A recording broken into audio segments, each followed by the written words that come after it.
Olá, boa noite. Começa agora o Repórter Brasil e estes são os destaques de hoje. O programa Telesaúde leva assistência médica a comunidades distantes por meio da internet. Os senadores aprovam o texto base da medida provisória que prevê a privatização da Eletrobras. As lojas que a pandemia fechou nos shoppings se abrem para acolher ONGs que têm a solidariedade como meta.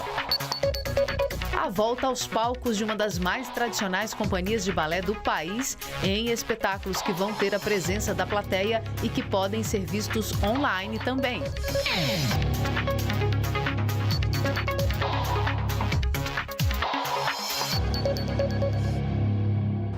Araraquara, interior de São Paulo, bate recorde de contaminações por Covid.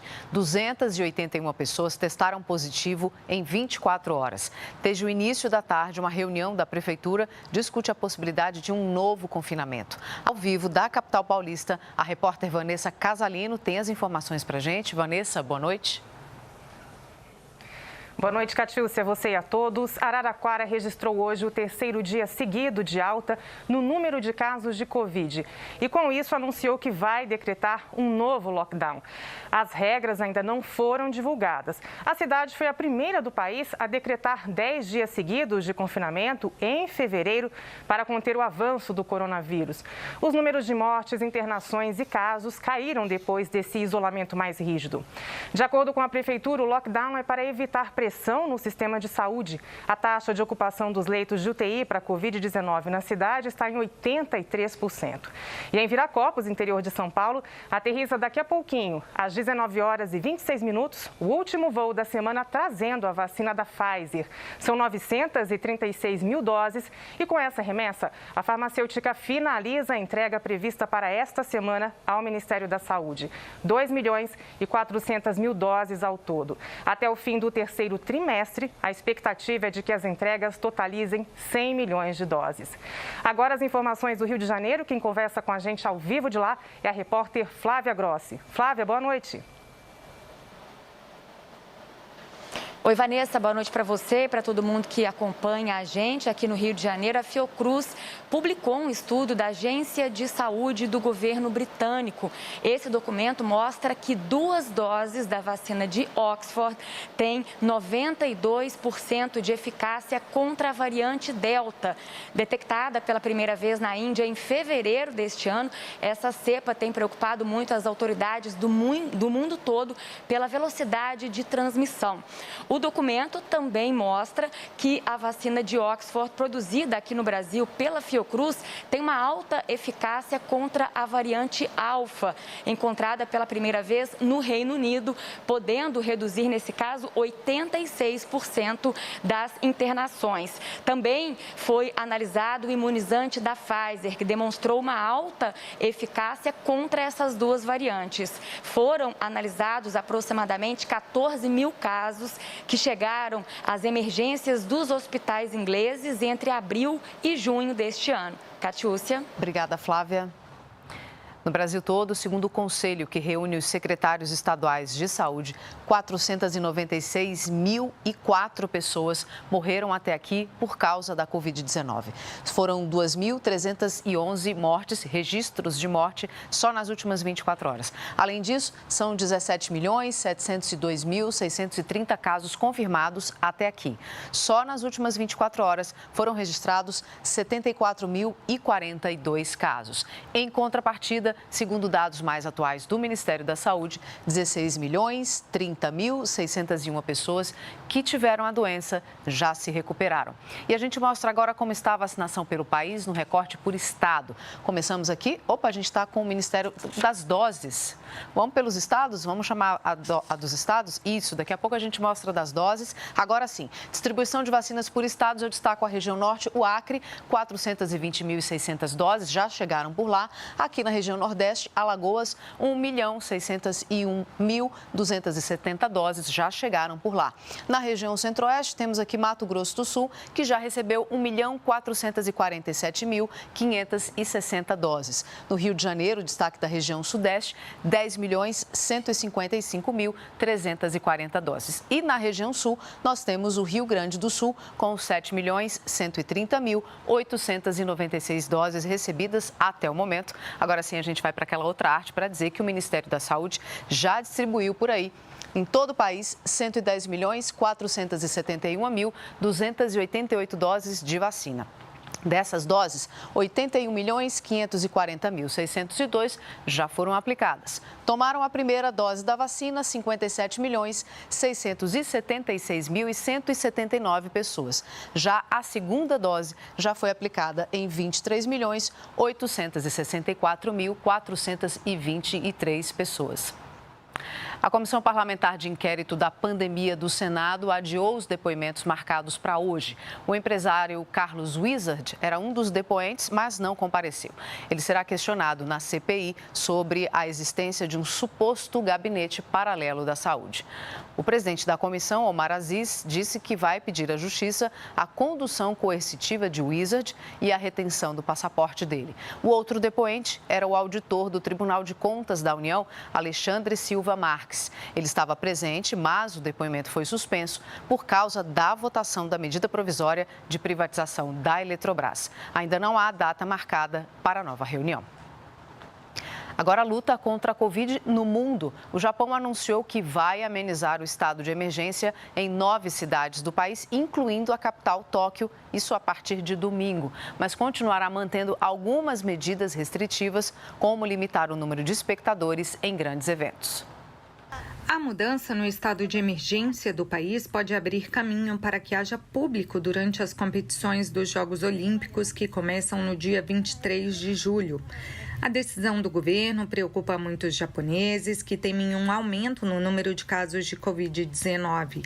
Há um mês das Olimpíadas, o Japão segue com vacinação lenta. Só 6% da população foi totalmente imunizada e menos de 16% recebeu ao menos uma dose. O número de casos e mortes tem caído no último mês, mas hospitais continuam sobrecarregados. A Disneylândia de Paris reabriu hoje depois de 7 meses fechada por causa da pandemia, mas serão exigidas medidas de precaução. Todos os visitantes maiores de 6 anos de idade precisam usar máscaras, mesmo que a França tenha liberado a obrigatoriedade do item em locais abertos. Também estão proibidas temporariamente interações muito próximas, como os abraços. De volta ao Brasil, você vai ver agora como a tecnologia está ajudando a levar medicina de qualidade para comunidades distantes. O atendimento médico pela internet é a meta do programa Telesaúde do Brasil. Com a expectativa de ser implantado em 128 unidades no país, ele já está funcionando em Cristalina, Goiás. O povoado de Marajó, na região de Cristalina, conta com uma novidade, um centro de atendimento de telemedicina. Isso significa que agora é possível fazer exames no local e receber atendimento médico por meio de um teleatendimento, tudo de graça. Os ministros da Defesa e da Saúde vieram conhecer de perto a unidade e durante a visita eles fizeram uma consulta remota com direito a exames. O ministro Braga Neto verificou as vistas e Queiroga realizou um teste de Covid, tudo com insumos e profissionais do SUS. A Telesaúde tem o propósito de levar atendimento de alta qualidade e o que há de mais moderno em termos de tecnologia para áreas distantes e para regiões mais carentes do Brasil e de difícil acesso. A iniciativa visa levar atendimento médico e exames para pessoas que vivem em comunidades remotas e com baixo índice de desenvolvimento humano. Nós temos no Brasil cerca de 9% da população vivendo em áreas remotas e essa iniciativa seguramente faz com que a atenção primária e a média e alta complexidade elas possam ser interligadas em função do desenvolvimento das tecnologias de informação e comunicação. O Senado aprovou há pouco o texto da medida provisória, o texto base, que permite a privatização da Eletrobras, mas fez algumas mudanças. A repórter Selma Dias acompanhou as discussões da proposta e traz ao vivo os detalhes para a gente. Não é isso, Selma? Boa noite. Catiúcia, boa noite a você, também a quem está conosco. Olha, a sessão lá no Senado já foi encerrada, o texto base passou com 42 votos favoráveis e 37 contrários, né? Os destaques foram todos rejeitados, mas o relator, o senador Marcos Rogério, fez algumas alterações em relação ao texto que chegou da Câmara dos Deputados. Por isso, então, essa MP vai ter que voltar aqui para a análise dos deputados, numa votação que está prevista para acontecer já na segunda-feira, um dia antes de essa MP perder a validade. Entre as alterações propostas pelo relator está o ponto em que trata do aumento da contratação obrigatória de usinas termoelétricas movidas a gás natural com preferência para a produção nacional.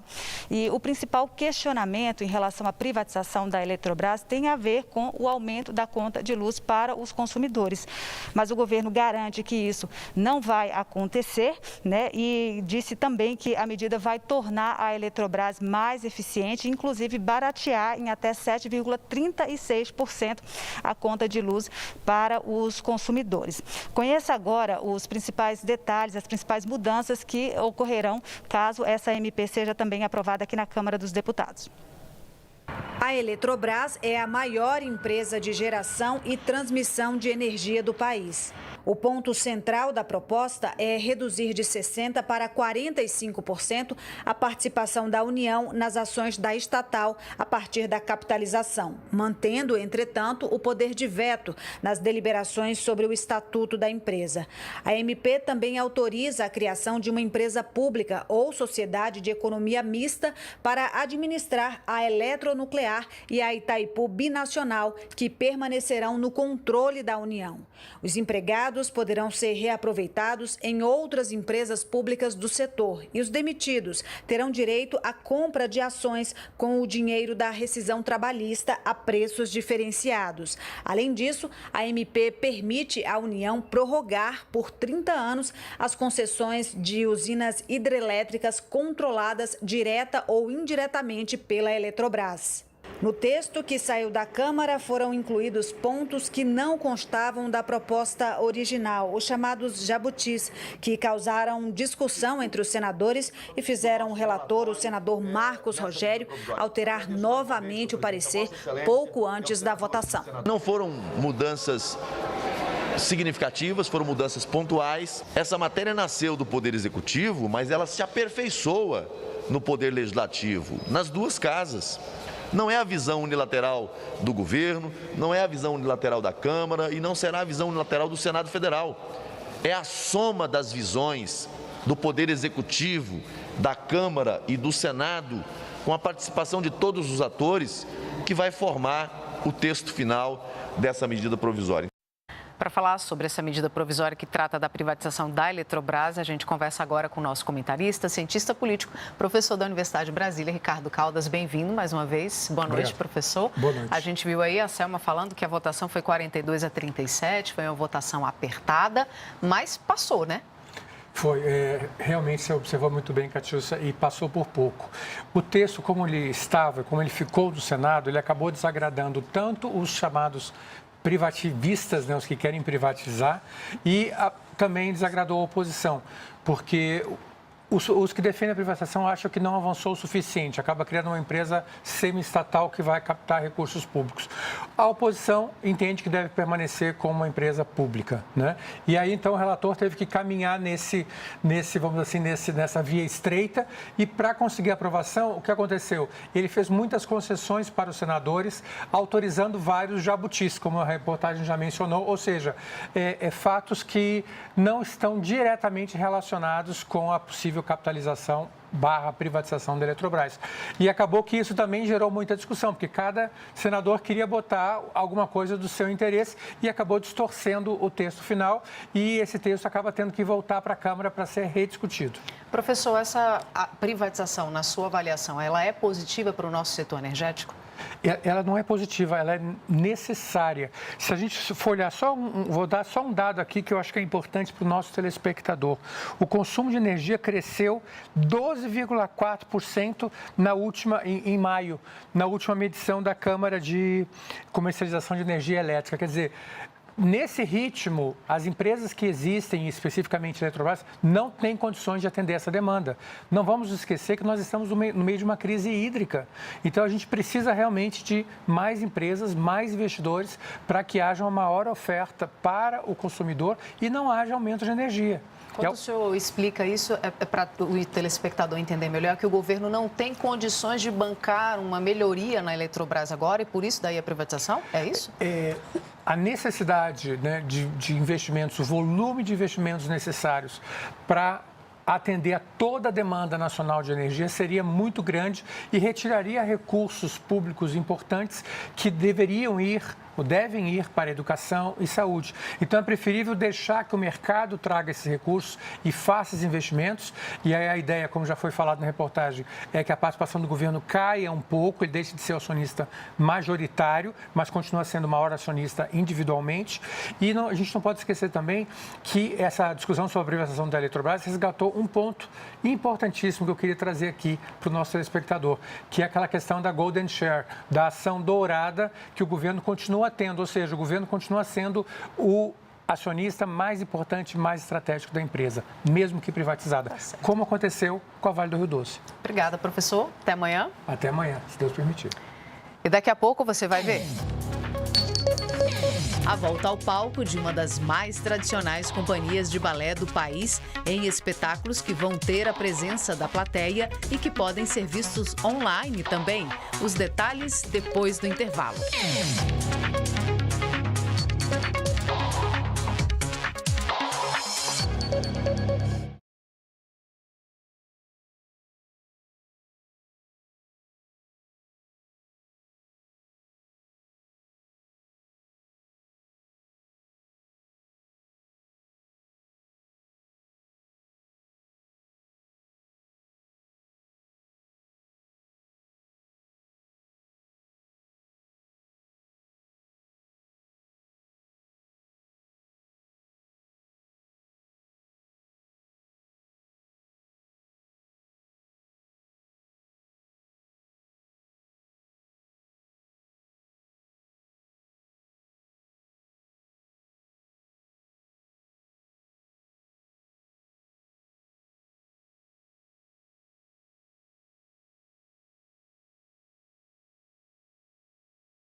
Documento assinado entre a Agência Nacional de Transportes Aquaviários, a ANTAQ, e o Conselho Administrativo de Defesa Econômica, o CAD, vai trazer segurança jurídica e também investimentos ao setor portuário. Veja por quê na reportagem de Luana Karen. Uma uma das principais portas para a entrada e saída de produtos do país, os portos estavam no meio de uma disputa entre a ANTAQ e o CAD sobre a legalidade da cobrança do Serviço de Segregação e Entrega de Containers, a SSE. Disputa que agora chegou ao fim com a assinatura de um memorando de entendimento e o reconhecimento da legalidade da cobrança. É positiva a decisão do CAD em buscar uma atuação conjunta com a agência reguladora que atua no setor portuário, a ANTAQ. A SSE é cobrada quando um container é separado, movimentado e enviado para outros terminais e locais de alfândega. Para uns, a cobrança já estaria inclusa na tarifa básica dos portos. Para outros, a cobrança extra se justificaria porque o serviço tem custos extras, como com profissionais e máquinas. Venceu a segunda tese, o que padroniza a SSE no sistema portuário. Vai trazer segurança jurídica ao setor e, ao mesmo tempo, coibir abusividades em cobranças de serviços portuários. No ano passado, os portos brasileiros movimentaram mais de 1 bilhão 150 milhões de toneladas, 4,2% a mais do que em 2019. O setor tem passado por uma reorganização. Nos últimos 2 anos, 26 portos foram leiloados no país.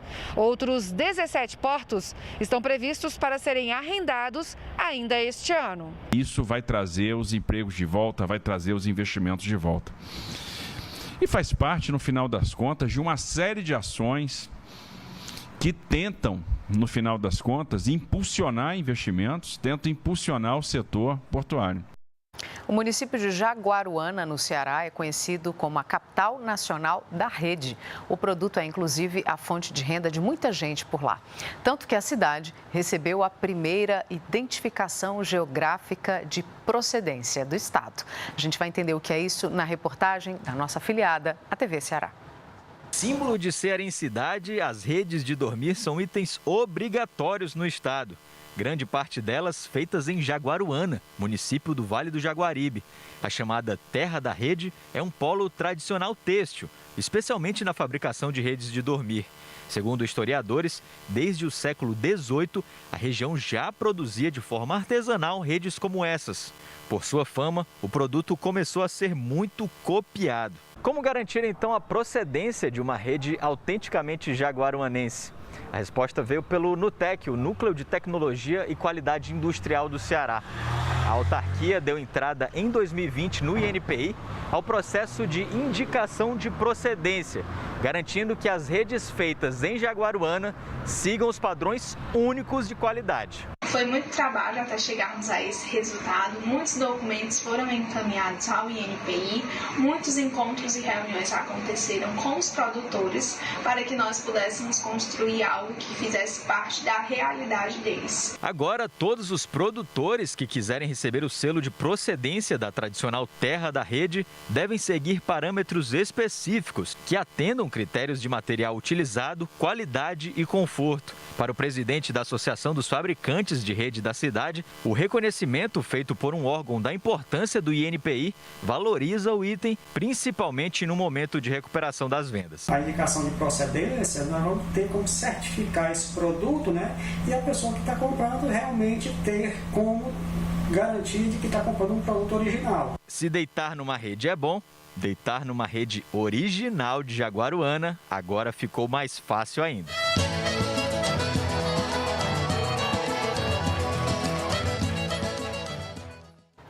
O governo federal quer avançar na agenda da segurança alimentar e nutricional do país. O assunto foi debatido pelos ministros da Economia, Paulo Guedes, e da Cidadania, João Roma, em um fórum virtual promovido pela Associação Brasileira de Supermercados. Segundo os ministros, o governo discute incluir o excesso da produção de alimentos em um novo programa social ainda em estudo. Visamos, inclusive, nesse novo programa social, fortalecer esse quesito da aquisição de alimentos, mas também na produção e a efetiva distribuição de alimentos de forma capilar. E alguns impasses, como, por exemplo, adequações em legislações no quesito de direito do consumidor, defender um desperdício de alimento desnecessário no nosso país, que por si só já simbolizaria um avanço gigantesco no quesito de segurança alimentar. Então, desde como utilizar esses excessos que estão nos restaurantes, no dia a dia, e esse encadeamento com as políticas de assistência sociais tem que ser feito. Quer dizer, toda aquela alimentação que não for utilizada ali durante aquele dia no restaurante, aquilo dá para alimentar pessoas fragilizadas. É muito melhor do que deixar estragar essa comida toda aqui. Desde que a pandemia de Covid-19 começou, os shoppings viram várias lojas fecharem as portas. Se o impacto foi grande, por um lado, a capacidade de se adaptar fez surgir uma oportunidade para as organizações sociais, principalmente aquelas que se especializaram em ajudar a quem mais precisa. Lá na Grande São Paulo, as muitas lojas vazias estão se tornando espaços de solidariedade. Este shopping em Mauá, na Grande São Paulo, costumava receber cerca de 100 mil pessoas por dia. Mas com as restrições necessárias impostas pela pandemia, o número de consumidores chegou a cair pela metade. Com isso, muitas lojas tiveram que fechar.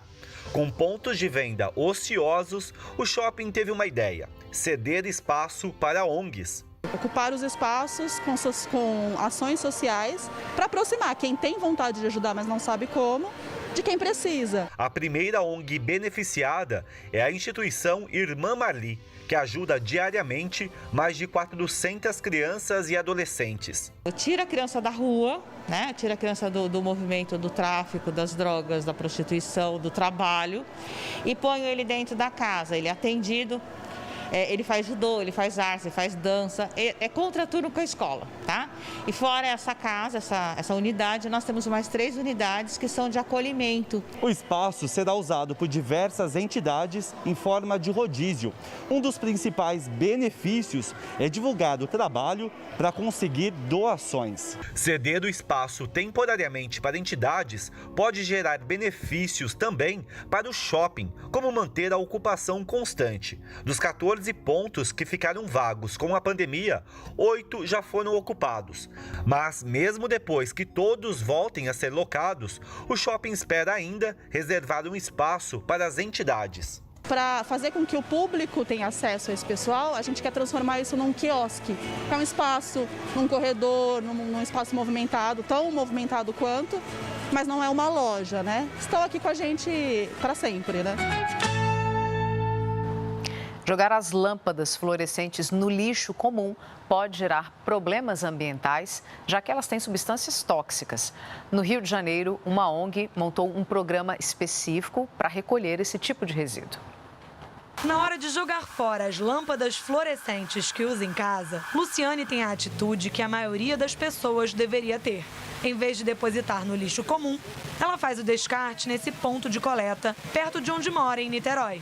Tenho essa preocupação com o meio ambiente, porque a gente vive aqui, né? Então temos que cuidar para, no futuro, deixar um lugar melhor para as novas gerações. As lâmpadas fluorescentes têm componentes que podem ser prejudiciais ao meio ambiente. Elas possuem uma fração muito pequena do metal mercúrio, que é um metal extremamente tóxico, um metal bioacumulativo que, se descartado de forma incorreta e irregular no meio ambiente, pode trazer sérios danos tanto para o ser humano quanto para a natureza. Na loja da Patrícia, a demanda surgiu dos próprios clientes. As pessoas normalmente elas vêm com as lâmpadas queimadas para poder ver modelo, ver se tem do mesmo tipo e acabam deixando aqui. Então a gente foi acumulando uma quantidade de lâmpadas e não sabia o que fazer com elas, né? Foi onde a gente começou a procurar para poder dar o descarte correto, entendeu? A organização sem fins lucrativos Reciclos, criada pelos principais importadores de lâmpada do país, tem 2.600 pontos de coleta distribuídos por 560 cidades. Já foram coletados quase 2 milhões de quilos de lâmpadas. Todo esse material passa por um processo de reciclagem. Todos os subprodutos oriundos da reciclagem das lâmpadas, eles retornam para o setor produtivo. Essa é a essência da logística reversa. A Polícia Federal fez hoje mais uma etapa da Operação Sexta Parcela, que investiga fraudes no pagamento do auxílio emergencial. A operação aconteceu simultaneamente nos estados da Bahia, Maranhão, Mato Grosso, Minas Gerais, Paraná, Rondônia, Roraima e São Paulo. Foram cumpridos 35 mandados de prisão, sequestro de bens, além de busca e apreensão. Foi determinada a apreensão dos valores fraudados e o bloqueio judicial nas contas dos supostos fraudadores. Até o momento, a Operação Sexta Parcela já bloqueou mais de R$400 mil. Agora, o nosso giro pelo mundo. A Agência Espacial Chinesa enviou hoje 3 astronautas à Estação Espacial do país. Eles chegaram à estação espacial a bordo da espaçonave Shenzhou 12 e vão ficar lá por 3 meses.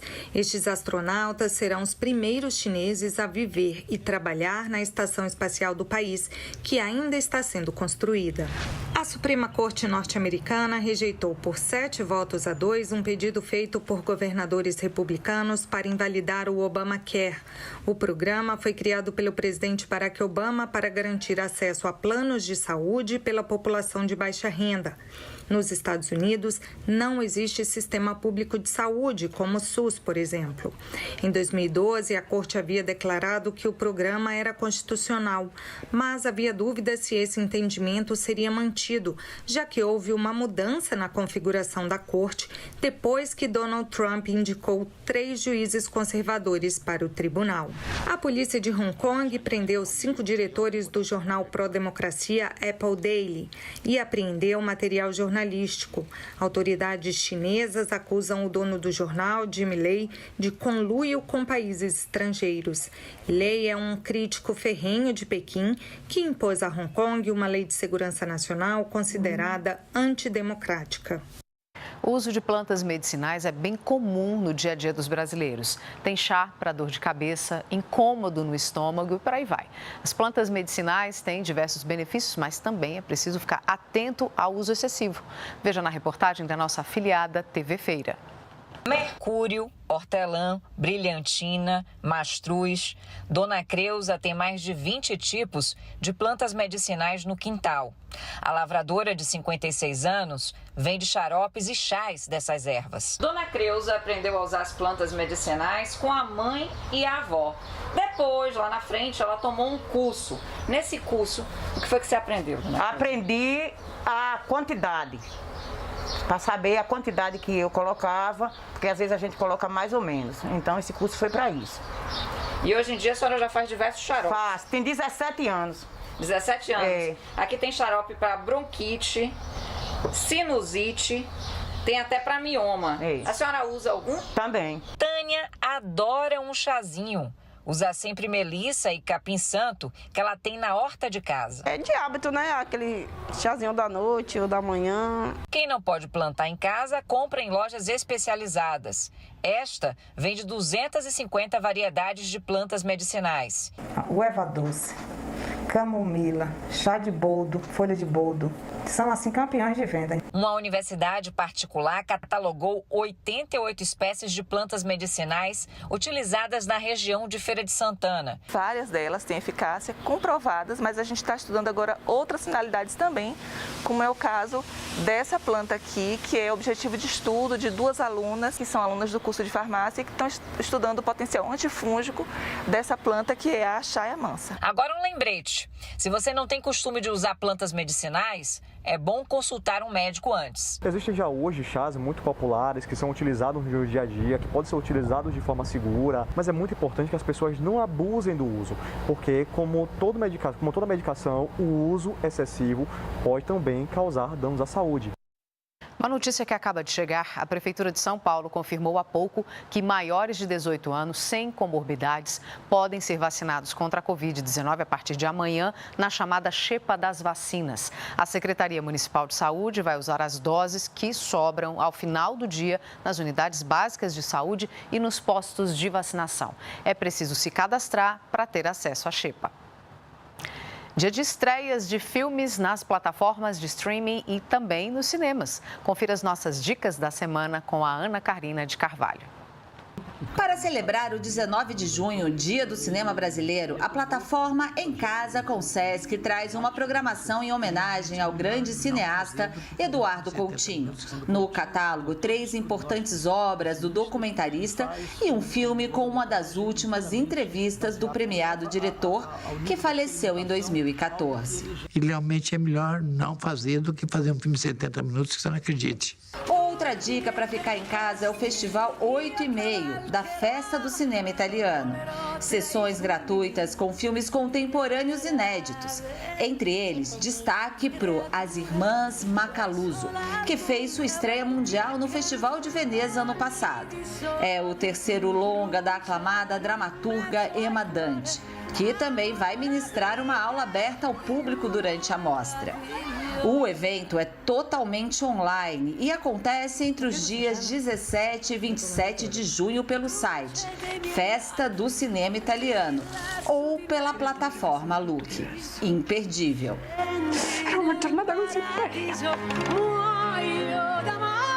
E nas salas de cinema entra em cartaz o novo filme com a atriz francesa Juliette Binoche, a comédia A Boa Esposa. Na trama, Paulette, o marido gerencia uma escola de treinamento de adolescentes para se tornarem donas de casa perfeitas. Após a morte repentina do marido, ela assume a escola e tudo muda com um concurso de dons domésticos para a TV. A partir daí, em meio aos protestos de maio de 68 na França e no mundo, Paulette e as alunas começam a questionar as próprias crenças. Um belo filme. Je suis un as du repassage et tu fais très bien la cuisine. Tu sais faire la cuisine, toi? Uma companhia de dança que fez parte dos ensaios das coreografias em home office estreou agora há pouco o primeiro espetáculo inédito com a presença de público. Por causa da pandemia, desde 2019, isso não acontecia. No palco e sem máscaras está o talento dos bailarinos que enfrentaram as dificuldades da pandemia para apresentar 2 obras importantes do balé clássico. É o tempo da travessia, e se não ousarmos fazê-la, teremos ficado para sempre à margem de nós mesmos. O trecho do poema de Fernando Teixeira de Andrade inspirou a nova temporada da São Paulo Companhia de Dança, que se propõe a descobrir quem somos no mundo. Cada uma dessas obras traz um olhar sobre a contemporaneidade, mesmo os balés clássicos, quando a gente vê hoje, no século XXI, como essa obra atravessou gerações, atravessou pela sua dinâmica, pelos temas atemporais que tem. São obras que nos permitem ver a potência do grupo e as singularidades. No balé romântico Lecilfides, seres mágicos que habitam a floresta encantam o sonho de um poeta ao som de Chopin. Ana Botafogo, primeira bailarina do Teatro Municipal do Rio de Janeiro, já interpretou a coreografia nos palcos e foi chamada para contribuir com o espetáculo aqui em São Paulo. A montagem desse balé, mas assim, que me deu muita alegria, porque são muitos detalhes, muitas sutilezas e tem sido um grande trabalho, eu estou muito feliz. Esta é a primeira temporada da São Paulo Companhia de Dança com presença do público no país desde novembro de 2019. A plateia tem limite de ocupação de 40% e as apresentações podem ser vistas em transmissões online ao vivo pelo canal da companhia no YouTube e pela plataforma Cultura em Casa. Com a pandemia, os ensaios começaram de forma remota e, antes de cada encontro presencial, toda a equipe passa por testes para detectar a Covid. Para Tamires, foi desafiador ensaiar da sala de casa. Ela é a bailarina principal no balé Gisele. O maior desafio foi se acostumar com o espaço, né? Tivemos que aprender coreografia pelo Zoom. É claro que tem uma hora que a gente precisa de espaço, a gente precisa ter essa amplitude para a gente criar resistência, mas fizemos um bom trabalho também em home office. Gisele é uma das grandes obras do balé clássico romântico, é de 1841. Cada bailarino quer dançar Gisele, é maravilhoso.